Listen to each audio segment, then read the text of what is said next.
Welcome back, everyone, and thank you for tuning in for another episode here at Sepp's Garage. Today we are taking all the pretty shiny and necessary bits off of Jay's old engine and we are putting them onto the newer, lower mileage engine, and hopefully by the end of this video we'll put it into that, hold on, let me show you. We're putting it into that car. If you didn't watch the last video, I'll put a link somewhere in the probably around here area. We took the factory fit engine out of this and created a giant hole in here. We also have the engine out of the Integra, which we will be touching on a little bit later. But for now, I need to get all of the necessary components that need to get transferred over to that new engine off of this. So that'll include the wiring harness, alternator, starter. I'm going to reuse the water pump pulley just because the one I have is a little crusty. Same with the serpentine idler pulley. I've got a new bearing for that. A couple little top end components so I can get valve lash and stuff done on that. And yeah, basically just get that engine ready to put back into here and fill this giant hole and make it a running car again. The first order of business will be removing all of this wiring from here. The harness on these cars is kind of intricate in the way that it's attached. There's a big section of it that sits right on the side of the cylinder head, and that is very well attached. Then there's some that runs under the lower intake manifold section here that attaches to the fuel components. So this will probably be the most time consuming section of this, so I'm going to go ahead and just get it knocked out. It'll also give me better access to a couple of things I need to get to, so let's go ahead and get that going.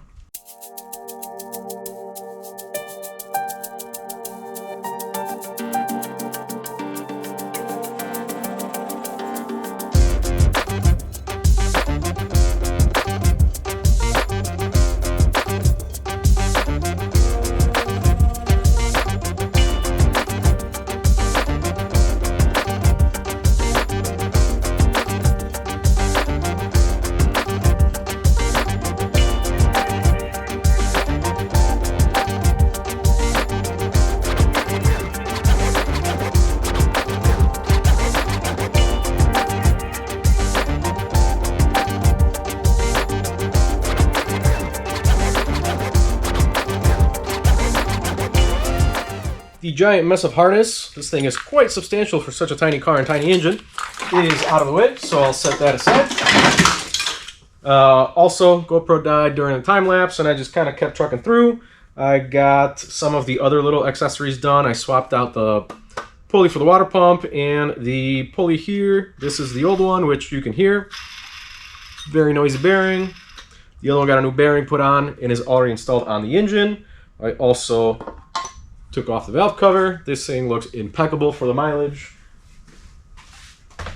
Set that aside and took the liberty of removing the valve train components that I'm going to need for this, which are going to need a little finagling. But yeah, this thing looks impeccable inside. I'll be able to reuse all of this stuff, put it on that engine, set valve lash, seal it back up with new gaskets, and start reassembling the whole thing. So here's a cool little inside look at how VTEC works. This is what floats above the camshaft, so the camshaft's right underneath, and these are the rockers that the camshaft hits. Then this is what you adjust for valve lash and what moves the valve, which opens up and either lets air in or exhaust gases out. And now these two here are for your exhaust valves and they move independently, and then these two here are for your intake. And if you look in there, you'll see a little pin with a little spring. And that guy, you see how it's got a little spring tension to it? That will lock with oil pressure. And then these two rockers move together so that that engages VTEC and you're riding on the big lobe instead of the little lobe. So I believe that because this doesn't have little lobe, big lobe, it's just that one valve is working instead of both, and then it locks it in, and then both are working, so it's not like true VTEC. I believe it's called iVTEC in this model. But yeah, a little inside technical jargon look at what VTEC is and how it works. It's a pretty simple design, but pretty cool that someone just kind of came up with this out of nowhere, and now it's adopted in most engines. So gonna get all this buttoned up and get the new engine sealed up. So gonna get at it. After entirely too much time spent messing with this, I got all of the valve train components installed. You can see here, this valve is engaged, and that one isn't, because there's no oil pressure locking the pins, meaning only one valve's opening, the other one isn't. Everything moves, and then you'll notice I've got everything tied together with some zip ties. That's the trick to doing this easily, which I had forgotten about, and then rode the struggle bus until I remembered, hey, you gotta do this to get this in there.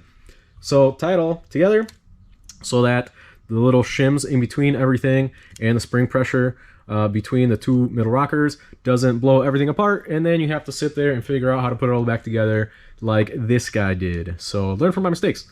I'm gonna finish doing all this, cutting all the ties out, setting valve lash, valve cover back on, and we will continue getting this engine together. Went ahead and got the valve lash all done up. If you want me to make a dedicated video to show you how to do that step by step, leave a comment, and it might be something that I do in the near future. While I was at it, I decided to also install the spark plugs and coil packs just to have this sealed up. I also got the fuel injectors that I had serviced. They just go through a cleaning, make sure that they're all balanced and everything's firing like it should on a car that, you know, has 250,000 miles for as cheap as it is. It's good insurance, so got that done, and the fuel rail is back in, injector clips are all back on. So I think that the next step is going to be the wiring harness. And that is, again, going to take me a hot minute just because of everything that needs to be ran underneath the intake manifold. It would probably be a lot quicker without the intake manifold, or at least the lower half of it, in place. But I'm not going to take this off because I don't want to try to reseal all that. So it's just going to take me a little bit longer to fish everything through and get it all sorted there. So I'm going to go ahead and get that knocked out.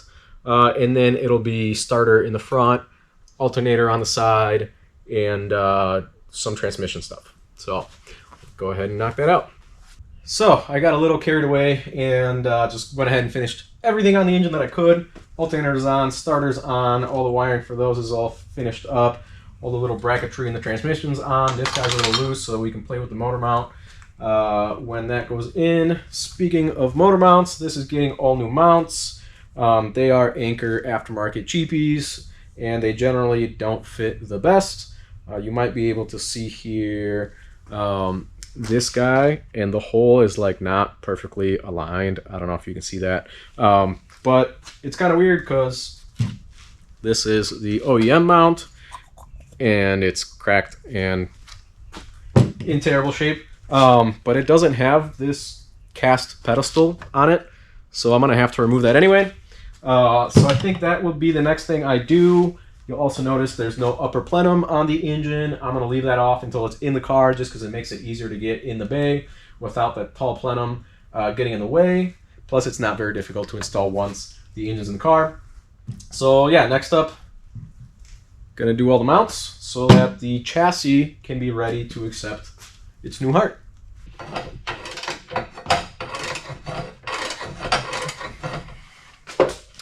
Well, I wasn't going to drop the subframe, but it was ultimately just going to make my life harder since I have new control arms to put on, since these bushings are all shot. I've got subframe collars to throw in, and the 2 bolts for the rear motor mount are pretty difficult to get to while the cat is still installed, and I don't want to undo the cat because this flange will probably break if I try to do that. So, we're dropping the subframe. See you in a little bit.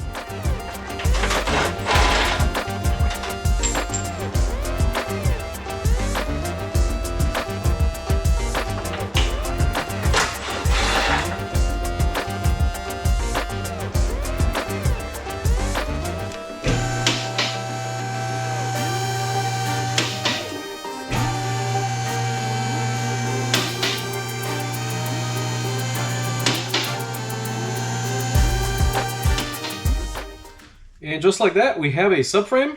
This one's already loose, but I'll be able to impact these 2 bolts off, which are pretty difficult to get to. The exhaust sits in the way, and this motor mount has a bunch of play, so we'll put on a new one that has less play.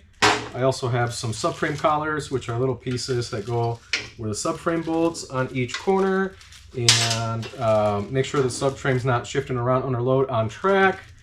But I'm kind of looking at this, and I think the engine will be a lot easier to get in before this goes back on And I don't really know that it'll be more difficult to install this back in once the engine is in.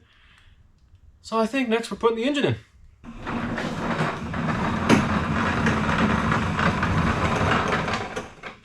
It's time for the main event.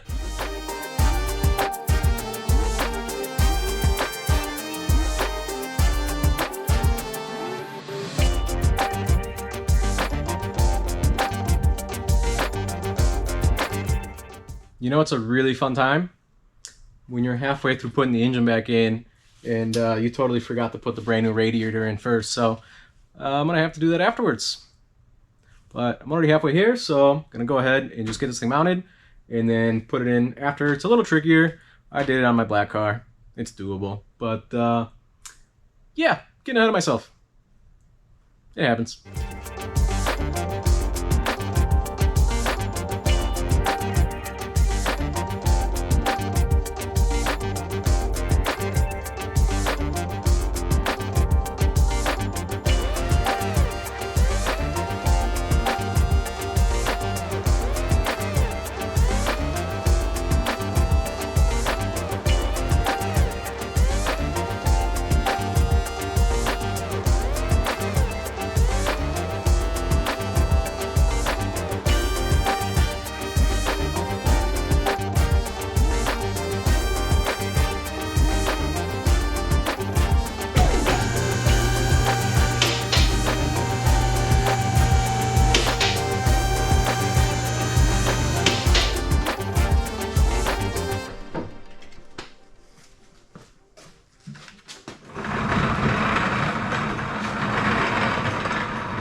And that is how you put an engine in.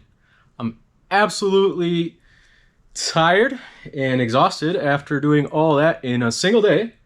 So we'll pick this back up tomorrow.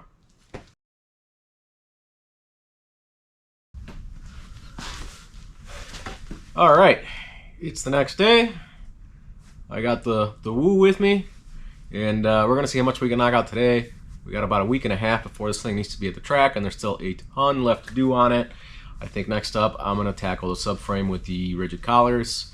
It's a blocks kit which has atrocious instructions, so I'm trying to figure out how that goes together. I got the new mount swapped in, and then I can put, you know, like that rear engine mount on, and I can feel better about this engine dangling in the car, and then start working towards radiator, shift cables, etc., and button up all the little stuff. So yeah, gonna put this back up in the air, get that subframe in, go from there. After just a little bit of fighting, we have got the subframe sort of hung in place. Nothing's really well attached yet because I have to finish installing the rigid collar set. Before I can do that, I need to mount the new control arms because hardware goes through these to mount the subframe in the car. So those will go in next. Then we can get the bolts in with the rigid collars, get everything sucked up in place, torqued to spec, and get that dialed.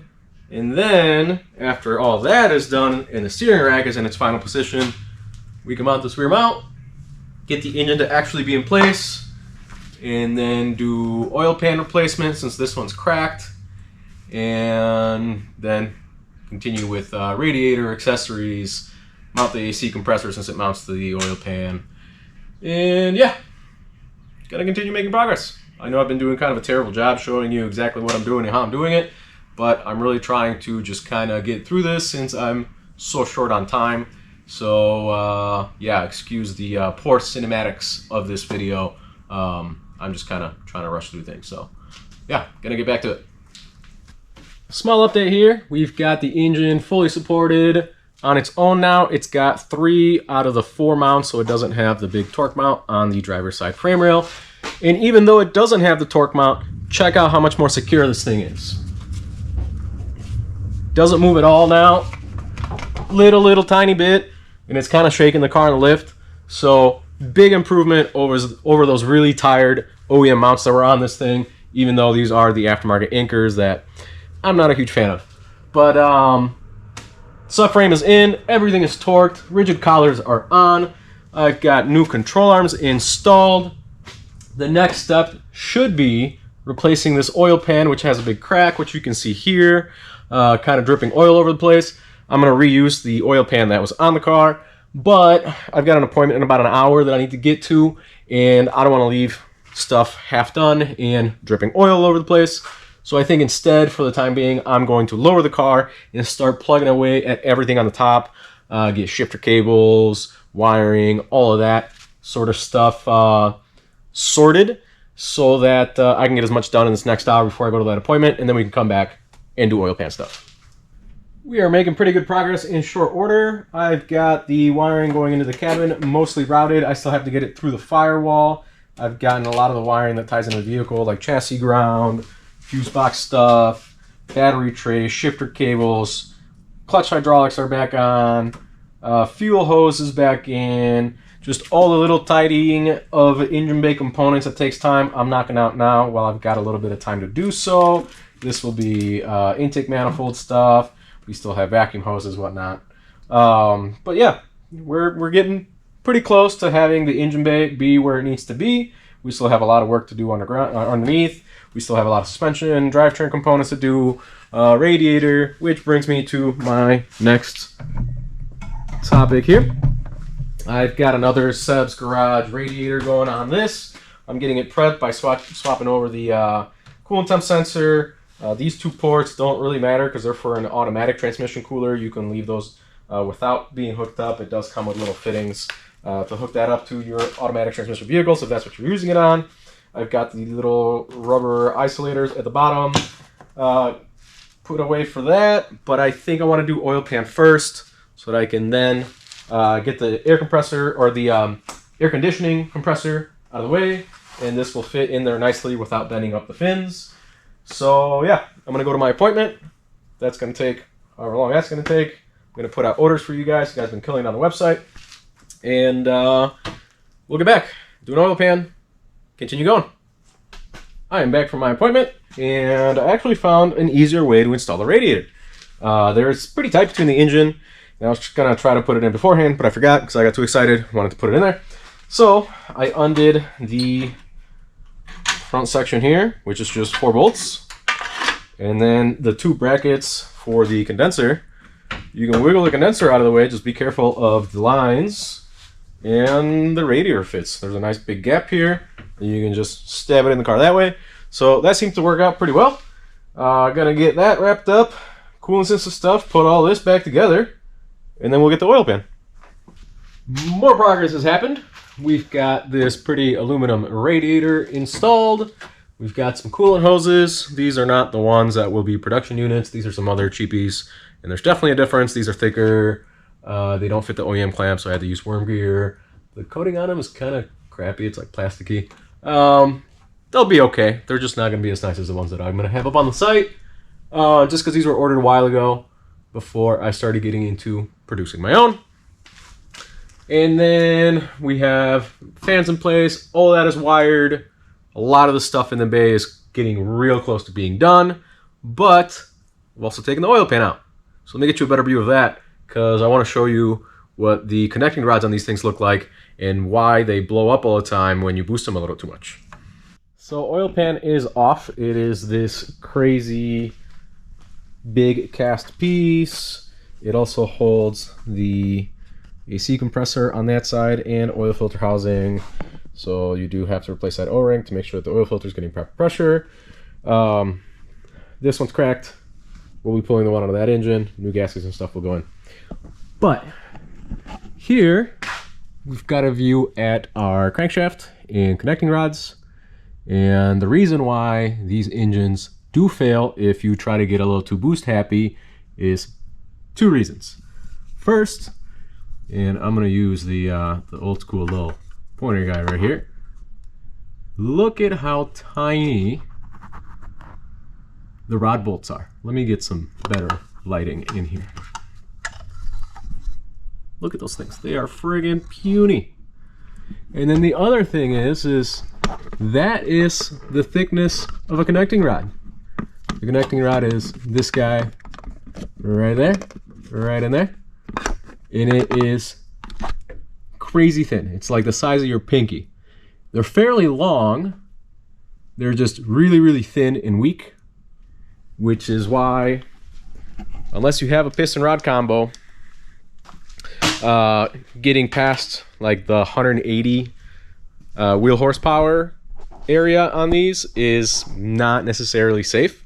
And more than anything, it's just ramping up boost and making a whole lot of torque will just snap those things. You'll see things, you know, like rod knock and rods getting thrown out of the block or whatever, just because those things are toothpick. Like, they're weaker than D-series rods, which says a lot. So yeah, that is why I'm still keeping this engine to eventually do a piston rod combo, which will then see bigger boosts, and I think I'll feel a lot better about beating the ever-living crap out of the car on track. I think it'd be really fun to do like mid 200s with a real responsive setup. So the way that I think the boost will be initially will be kind of like a slower ramp up, and then try to cap the power around like 160 to 180, and then eventually build a block, get that installed in the car, go up to like 225 to 250, and just have that power just like come up and hold, just like whoop, super responsive setup, and then hold peak power with the boost controller. But that is way down the line. We've got a bunch to get done before then, both on my car, my other silver car, and this silver car. So I'm gonna go ahead and strip this pan off, get all of this taken out of here and installed in that with a new gasket, so it can dry overnight, and then we can put oil in it tomorrow morning and see if we can crank it, see if anything sounds off before, you know, putting all suspension, whatever, back together. Because if something is off and we got to work on it, all that suspension stuff would have to come off anyway, so I don't want to work backwards. I'm rambling a ton, gonna get back into it. It is the next day, as you can tell by my attire, and I let the oil pan dry overnight. I just finished putting the AC compressor bag in place. I also put the little counterweight on the subframe, and you might be able to see back there the pile of parts is getting smaller and smaller, so that's always a good sign. Next up, I'm going to throw an oil filter on this thing so we can start filling it with fluids shortly and get all the wiring for this radiator fan and AC compressor ran down in front of the cooling fan. Plug that in. Also have the temperature switch on the radiator, which is important not to forget about.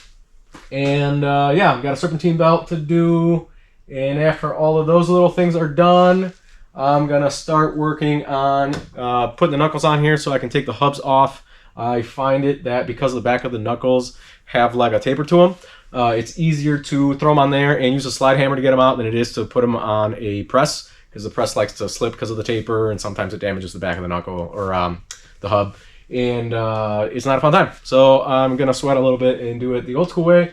And yeah, we're going to try to get this thing ready so we can have it all together for alignment next week, and I can test drive it for a day or two, make sure to work out any kinks that pop up before track day. So yeah, gonna continue going at it and get back with you once I have more progress.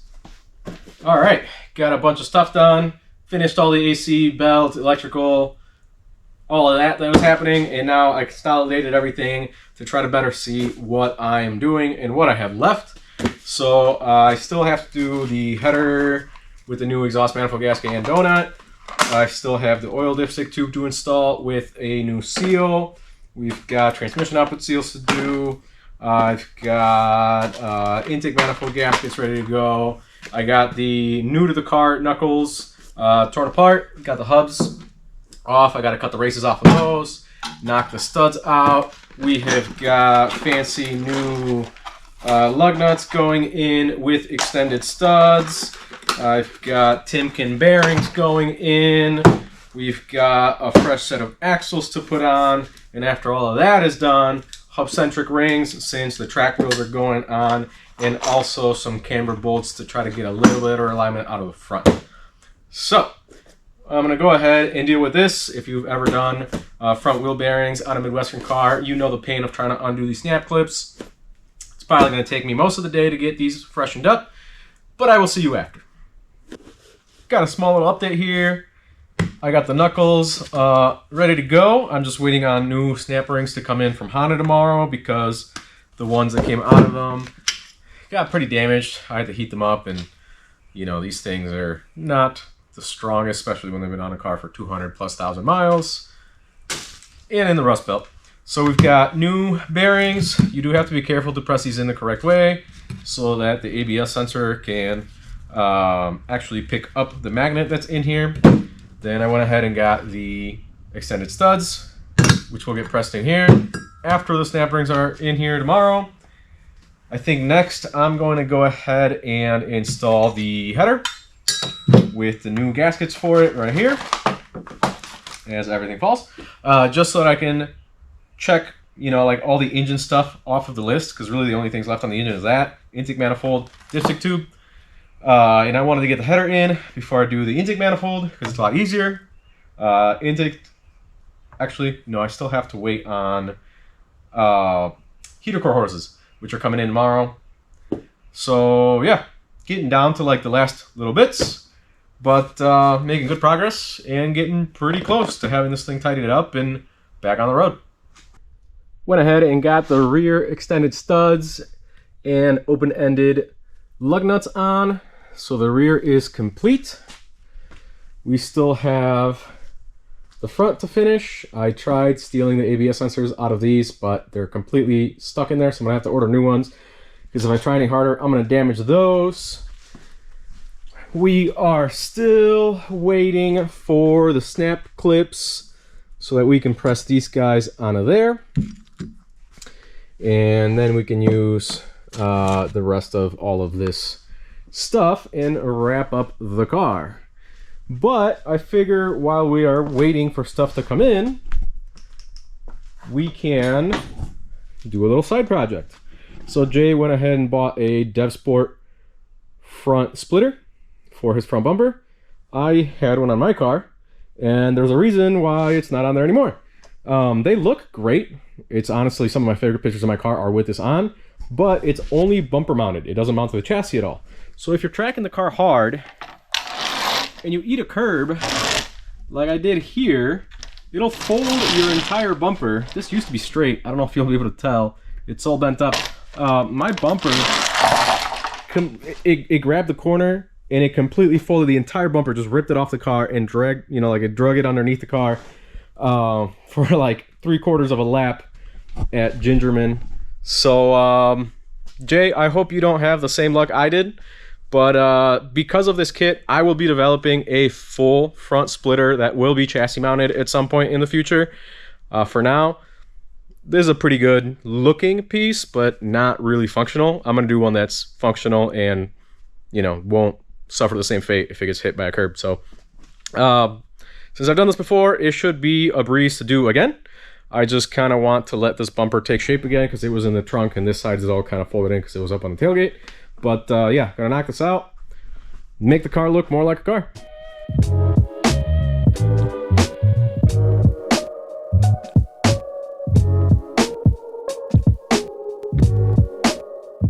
Stayed in here pretty late last night and got that front bumper and splitter all wrapped up.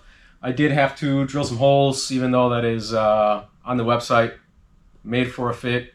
It's really not. It's just a Civic front end, so the holes don't really line up and you got to do some stuff to make it work. But we made it work and went out, ran some errands, got the rest of the stuff that I needed for the rest of the build here.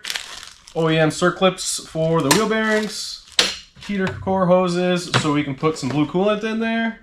Picked up some transmission fluid. Again, I like to use Synchromesh just because it's what I like. We picked up an oil filter so we can throw some oil in there, and then we can do axles and the rest of the stuff. And if my hair looks like a mess and like I'm due for an indictment, it's because it's super windy outside. So yeah, gonna get this all wrapped up, get the front end put together so we can finally put transmission fluid in, and let's see if we can get this thing running today. Things have escalated rather quickly.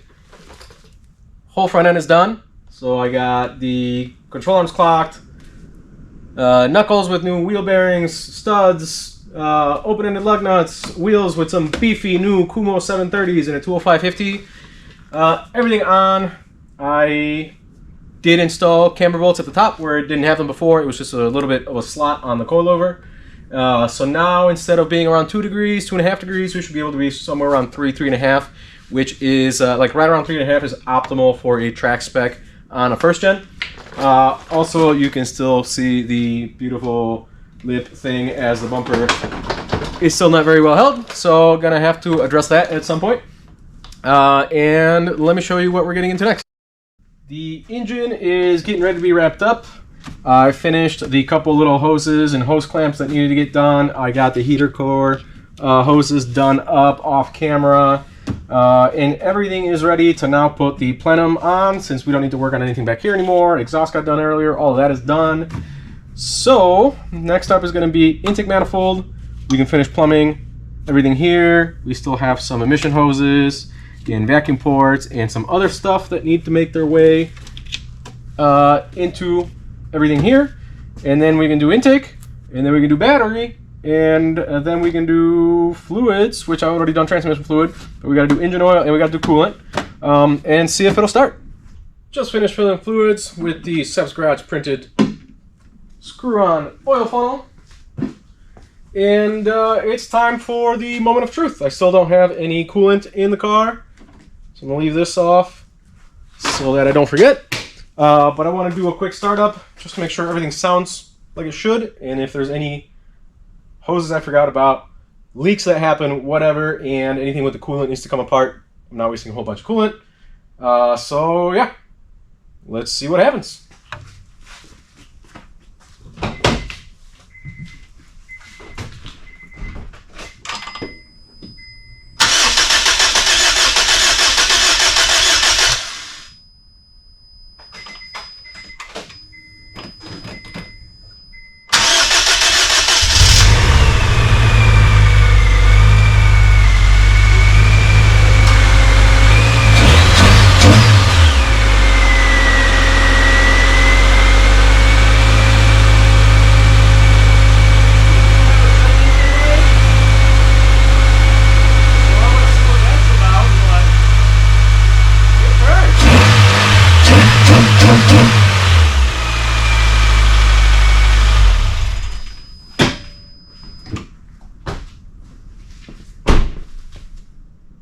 No leaks underneath. I call that a success. Well, as much as getting the car running was a victory, you'll see I've got the intake popped off of the car, and that is because there was also kind of a big defeat. Yeah,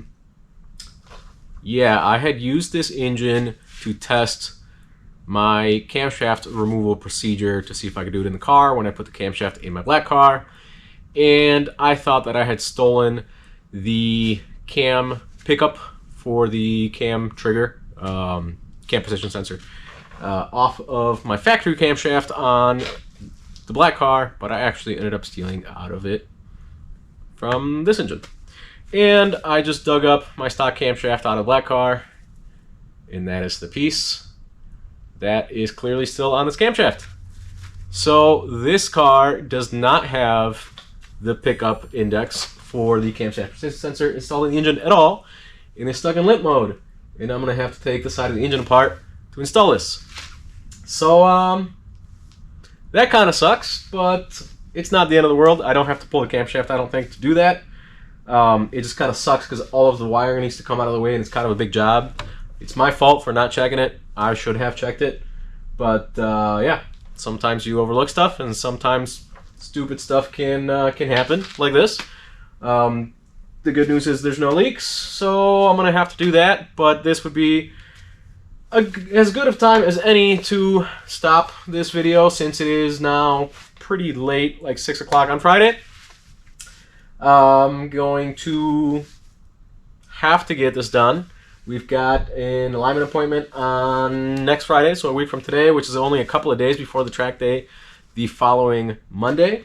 We also still have to put track brakes on this, do a brake fluid flush with some fresh high temp racing brake fluid. We've got to put a bucket seat in it. We still have to test drive it, so I have to fix this early in the week and take it for a test drive.